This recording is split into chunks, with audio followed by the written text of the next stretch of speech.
హనుమాన్ చాలీసా చేశారు తులసీదాస్ గారు. కళ్ళు మూసుకుని హనుమని తెలుసుకుని హనుమాన్ చాలీసా చేస్తుంటే భటులు వచ్చి కొరడాలు పట్టుకుని కొట్టడానికి పైకెత్తుతున్నారు. ఆశ్చర్యం ఏమిటంటే ఆ రోజున పాదుషా కోట అంతఃపురం అంతటా పెద్ద పెద్ద కోతులు వచ్చి ప్రతి సైనికుడి చెయ్యి పట్టుకున్నాయి కదలకుండా. పాదుషా భయపడిపోయి సింహాసనం దిగి కిందకొచ్చి తులసీదాస్ గారి కాళ్ళ మీద పడ్డాడు. అప్పుడు ఖచ్చితంగా పూర్తయిపోయింది హనుమాన్ చాలీసా.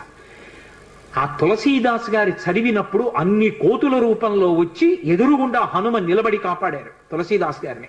అందుకే అప్పటికీ ఇప్పటికీ ఎప్పటికీ కూడా హనుమాన్ చాలీసాకి అంత శక్తి. తులసీదాస్ గారు ఎప్పుడు మాట్లాడుతూ ఉండేవారు స్వామి హనుమతోటి. రామాయణ రచన చేసేటప్పుడు రామచరితమానస్ రాసేటప్పుడు ఏ ఏ ఘట్టం దగ్గరికి వచ్చేటప్పుడు ఆయా ఘట్టం దగ్గర మళ్ళీ హనుమకి చదివి వినిపిస్తూ ఉండేవారు. హనుమ అంతా చదివి సరేనంటుండేవారు. అబ్బో ఎన్ని